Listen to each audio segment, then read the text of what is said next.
दोस्तों की हाल चाल जनाब, तुम देखते पे हो अपना देश पंजाब टीवी ते मैं ਤੁਹਾਡਾ मेज़बान मुहम्मद नदीम खरल। सब तो पहले अपने चैनल ਨੂੰ करना है सबसक्राइब ते बैल आइकन ते क्लिक करना है अच्छी ते बेहतरीन वीडियो तो नोटिफिकेशन हमेशा की तरह वीरां भरावां ते सज्जणां मिलता रहे। अल्लाह दे खास फज़ल नाल वीरां वास्ते हमेशा की तरह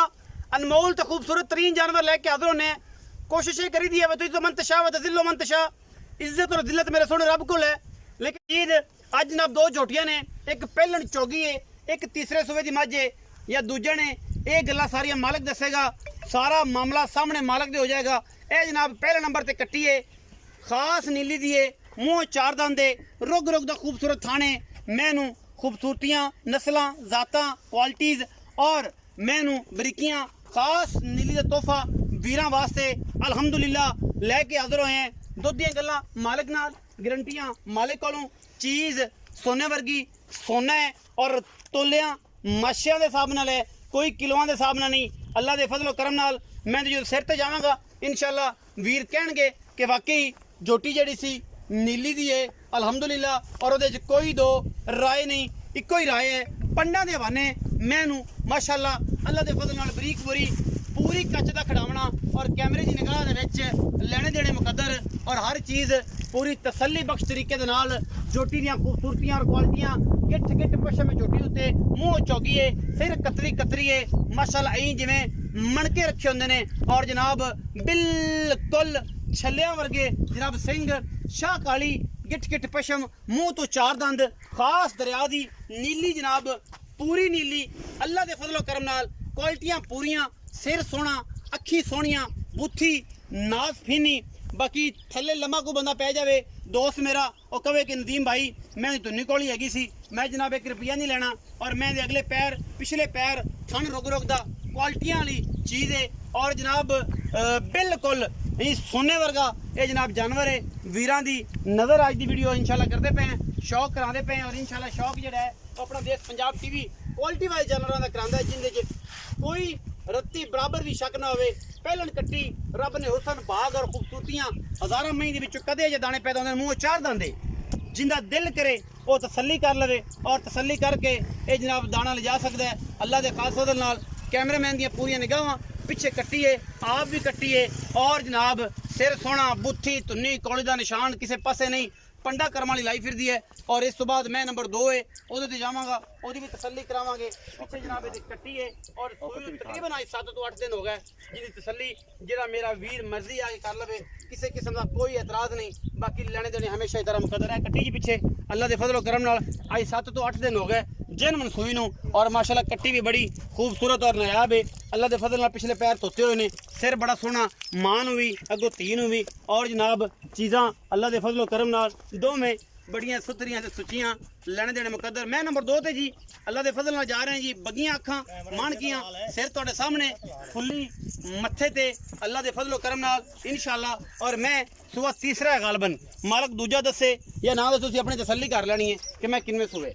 मेरे हिसाब नाल तीसरा सूआ है। मैं पैर शैर बड़े सुथरे ने, सुच्चे ने, थन बड़ा खूबसूरत है, हड्डियां मैं बड़ी आला ने, पूरी वैरायटी वाली मैं, पूरी नीली दी है अल्लाह के फजलो करम नाल, पूरी पशम और मैं दी खानदानियत हर पासों कैमरे की निगाह दे विच अल्लाह के फजलो करम नाल पूरियां गारंटियां नीली दियां अलहमदुलिल्लाह। नीली दे जानवर, नीली दियां गारंटियां। दरिया सतलुज दा इलाका बिल्कुल बीच के उत्ते खड़ा इस वेले और वीरां दा शौक करवा रहा इंशाअल्लाह। बाकी लेने देने हमेशा इस तरह मुकद्दर होते हैं। अपना देश पंजाब टीवी ने हमेशा नीली बाहर दे खूबसूरत और नया वीरे दिखाए ने। मैं टोरो जी ਇਹਦਾ ਬੇੜਾ ਕਰ ਪੁੱਤਰ, ਇਹਦਾ ਕਰ ਮਾਮਾ ਟੋਰੋ ਕੱਟੀ ਦੋ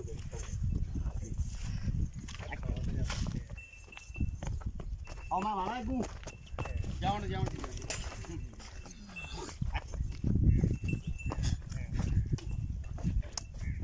ਪਾਰਾ ਆ ਜਾ ਕਮਲੀਆ ਜਾਮਣ ਦੇ ਯਾਰ ਕੋਈ ਮਸਲਾ ਨਹੀਂ ਪਤਾ ਨਹੀਂ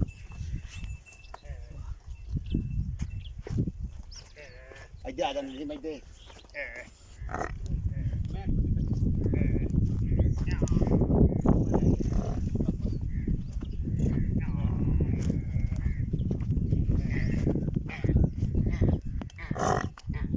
माशाल्लाह माशाल्लाह क्या बात। आओ जी साथ आ जाओ। अस्सलाम वालेकुम। की हाल चाल है? ठीक ठाक थोड़ा जिहा उच्चा बोलिया जे रमजान है रोजे तू तो रखदा कोई नहीं मेरे हिसाब नाल कम से कम ਅਸੀਂ रखना थोड़ा उच्चा तू तो बोल पे की हाल चाल शुक्र अल्लाह का सेहत भी ठीक है हाँ फिर दो मई मखाइयां ने भाई मकसूद तरफ काली लंग रही है साहब जी भाईजान एक पहलन हाँ जी मोह चौगी एक मैं सुआ तीसरा या दूजा ਉਹ ਤੂੰ ਜਾਣਦਾ ਰੱਬ ਜਾਣਦਾ ਜਾਂ ਬੇਲੀ ਵੇਖਣ ਜਾਣਦਾ ਮੈਨੂੰ ਨਹੀਂ ਪਤਾ ਨੀਲੀ ਦਾ ਮਹੀਂਦਾਰ ਇਹ ਜਦ ਬੰਦਾ ਕੋਈ ਸਿਆਣਾ ਕਦੇ ਮਾਮਾ ਜਮਣੇ ਹੀ ਭੁੱਲ ਗਈਆਂ ਜਿਹੜੇ ਮਈ ਨੂੰ ਸਮਝਦੇ ਸੀ ठीक ਅੱਛਾ ਹੁਣ ਇਹ ਹੈ ਕਿ ਇਹ ਦੋ ਮਈ जी ਇੱਕ ਪਹਿਲਣ ਇੱਕ ਦੂਸਰੇ ਨੰਬਰ ਵਾਲੀ ਇਹ ਜਿਹੜੀ ਪਹਿਲਣ ਹੈ ਮੂੰਹ ਚੌਗੀ ਹੈ ਜਨਮਨ ਇਹ ਪਤਾ ਹੈ ਸੂਈ ਵੀ ਜਿਸ ਦਿਨ ਹੈ ਸਾਰੇ ਦੋਸਤਾਂ ਨੂੰ ਰਿਕਾਰਡ ਦਾ ਵੀ ਪਤਾ ਹੈ ਕੀ ਗੱਲਬਾਤ ਹੈ ਹੁਣ ਆਪਾਂ ਇਹ ਗੱਲ ਕਰਨੀ ਹੈ ਕਿ ਇਹ 7 ਦਿਨ ਦੀ ਸੂਈ ਹੈ ਜਾਂ 8 ਦਿਨ ਦੀ ਤਕਰੀਬਨ हाँ जी ਇਹਦੇ ਕੋਲ ਇਸ ਟਾਈਮ ਜਾਂ ਦੁੱਧ ਆਪਾਂ 2 ਟਾਈਮ ਚੁਆ ਲੈਣਾ ਨਾ ਤਸੱਲੀ ਬਖਸ਼ ਕਰਕੇ ਐਨ 19 20 ਨਾ ਹੋਵੇ ਐਨ ਪੂਰਾ ਹੋਵੇ ਤੋਲ ਦੇ ਉਹ ਦੱਸ 15 किलो दूध मैं को ਦੋਵਾਂ ਟਾਈਮ दोवां टाइम ਸਾਰਾ सारा ਨਿਚੋੜ हाँ जी ਨਿਚੋੜ हाँ ਉਹ ਮੈਂ ਹੀ ਲੜ ਪਈ ਹਾਂ। ਅੱਛਾ ਨਿਚੋੜ 2 ਦਿਨ ਦੇ ਕੋਲ ਇਸ ਟਾਈਮ 15 ਕਿ 14 ਉਸ हाँ जी पक्का ਪੱਕਾ ਲੋਹੇ ਲੰਗਾ बच्चे नु छाड़ते 14 किलो दूध दो टाइम को ਪੱਕਾ 14 ਮੇਰੇ ਵੱਲੋਂ 14 ਸਾਰੇ ਦੁੱਧ ਦੀ ਗੱਲ ਹੈ। हाँ जी ਅੱਛਾ ਇਹਦਾ ਮੁੱਲ ਅੱਗੇ ਵੀ ਕੀਤਾ ਹੋਇਆ ਹੈ, ਹੁਣ ਫਾਈਨਲ ਦੀ ਗੱਲ ਕਰ Final। ਪੱਕੀ ਗੱਲ ਕਰਦੇ ਯਾਰ ਉਹਦਾ ਖਪਾਵੀ ਨਾ ਅੱਗੋਂ ਤੁਸੀਂ ਵੀ ਨਾ ਖਪਾਇਆ ਜੇ ਮਿਹਰਬਾਨੀ ਕਿਉਂਕਿ ਫੋਨ ਪਰ ਜ਼ਿਆਦਾ ਕਰਦੇ ਨੇ ਔਰ ਰੇਟ ਰੋਡ ਪੈਂਦਾ 3 ਲੱਖ ਤੋਂ ਲਾਣਾ ਸ਼ੁਰੂ 19 ਵੀ ਕਰੋ ਯੈਸ ਔਰ ਨੋ ਕਰੋ ਦਿਲ ਮਾਲਕ ਦਾ ਮੰਨੇ ਤੇ ਲੈ ਲਓ ਨਹੀਂ ਤੇ ਕੋਈ ਗੱਲ ਨਹੀਂ ਅੱਛਾ ਹੁਣ 5 लाख ते 80,000 रुपया फाइनल मैं दा मुੱਲ 100 रुपया ਵਿੱਚ ਛੱਡ ਤੇ ਸਾਰੇ ਸਾਰੇ ਛੱਡ ਦੇ 5 580 ਫਾਈਨਲ ਮੈਂ ਵਿੱਚੋਂ ਕਰਾਇਆ ਸ਼ਰਾਇਆ ਮੁੜੋ ਥੋੜਾ ਘਣਾ ਅੱਗੇ ਜਿਵੇਂ ਤੂੰ ਕਰ ਲੈ 5-10 ਹਜ਼ਾਰ ਦਾ ਹੋ ਜਾਏ ਹੋ ਜਾ 5-10 ਹਜ਼ਾਰ ਦੀ ਖੁਆਇਸ਼ ਵਿੱਚ ਆਇਆ ਜੇ ਖੁਆਇਸ਼ ਬਸ ਇਸ ਤੋਂ ਜ਼ਿਆਦਾ ਕੋਈ ਨਹੀਂ ਮੈਂ ਨੰਬਰ 2 ਤੇ ਜਾਣੇ ਕਿੰਨਾ ਸੂਆ ਸਾਈਂ ਤੇ ਦੂਜੇ ਨੇ 10 ਦਿਨ ਲੱਗਦੀ ਮੈਂ ਤੀਸਰਾ ਹੀ ਸੂਚੀ ਤੀਸਰਾ ਅੱਛਾ ਆ ਮੈਂ ਝੂਠ ਮਾਰ ਰਮਜ਼ਾਨ ਹੈ ਮਾਰ ਜਾਈਏ ਦੂਜੇ ਨੇ ਮਾਲ ਦੂਜੇ ਨਾਲ ਦੇ ਲੇਕਿਨ ਤੀਜਾ ਹੈ ਹਾਂ, ਮਾਲਕ ਅੱਛਾ, ਕਿੰਨੇ ਦਿਨ ਕੱਢਦੀ ਮੈਂ 8-7 ਦਿਹਾੜੇ ਲੈਂਗੇ ਅੱਛਾ 5-7 ਦਿਨ ਲੈ ਜਾਏਗੀ ਹਾਂਜੀ 5 ਅੱਛਾ ਥਣਾ ਦੀ ਗਰੰਟੀ ਗਾਰੰਟੀ ਸਾਰੀ ਅੱਛਾ ਕੀ ਮੁਹੱਬਤ ਪਿਆਰ ਵਾਲਾ ਫਾਈਨਲ ਦੇ ਫਾਈਨਲ ਮੁੱਲ ਇੱਕੋ ਗੱਲ ਕਰੀ ਰਮਜ਼ਾਨ ਹੈ ਬਹੁਤ ਧੁੱਪ ਹੈ ਔਰ ਬੜਾ ਅੱਜ ਕੱਲ੍ਹ ਹਾਲਾਤ ਬੈਠਾ 4.5 ਲੱਖ 19 ਵੀ ਹੋ ਜਾਏਗੀ 19 ਵੀ ਹੋ ਗਿਆ ਵਿੱਚੋਂ ਹਾਂਜੀ ਲਵ ਯੂ ਹਾਂਜੀ ਹੋ ਜਾ ਅੱਗੇ ਜਿਵੇਂ ਹੁੰਦਾ ਹਾਂਜੀ 4.5 ਲੱਖ ਇਹਦਾ ਹੈ ਜੀ 5 ਲੱਖ 80 ਹਜ਼ਾਰ ਇਸ ਪਹਿਲਣ ਦਾ ਹੈ ਲੇਕਿਨ ਪਹਿਲਣ ਦੀ ਮੈਂ ਗਾਰੰਟੀ ਅੱਗੇ ਵੀ ਦਿੱਤੀ ਹੈ ਹੁਣ ਵੀ ਦਿਨਾਂ ਅਗਰ ਇਹ ਬੰਦਾ ਕੋਈ ਬੰਦਾ ਮੈਂ ਲੈ ਲਵੇ ਮੈਂ ਇਹਨੂੰ ਸੰਭੇ ਮੈਂ ਇਨਸ਼ਾਅੱਲਾ ਇਸ ਸੂਬੇ ਨਹੀਂ ਅਗਲੇ ਸੂਬੇ ਇਸ ਤੋਂ ਵੀ ਜ਼ਿਆਦਾ ਆਊਟ ਕਲਾਸ ਜਾਨਵਰ ਬਣੇਗਾ ਔਰ ਅਗਰ ਕਿਸੇ ਨੇ ਮਿਹਨਤ ਕੀਤੀ ਤੇ ਮੈਂ ਇਨਸ਼ਾਅੱਲਾ 17-18 ਵਾਲੇ ਪਾਸੇ ਤੁਰ ਜਾਏਗੀ ਅਗਰ ਕਿਸੇ ਨੇ ਖਿਆਲ ਕੀਤਾ ਵੀਡੀਓ ਅੱਛੀ ਲੱਗੇ ਵੀਡੀਓ ਨੂੰ ਲਾਈਕ ਸ਼ੇਅਰ ਤੇ ਕਮੈਂਟ ਜ਼ਰੂਰ ਕਰਿਆ ਜੀ ਆਪਣੀ ਰਾਏ ਨਾਲ ਸਾਨੂੰ ਕਰਿਆ ਜੀ ਜ਼ਰੂਰ ਆਗਾ ਪਾਕਿਸਤਾਨ ਜ਼ਿੰਦਾਬਾਦ ਪਾਕ ਆਰਮੀ ਹਮੇਸ਼ਾ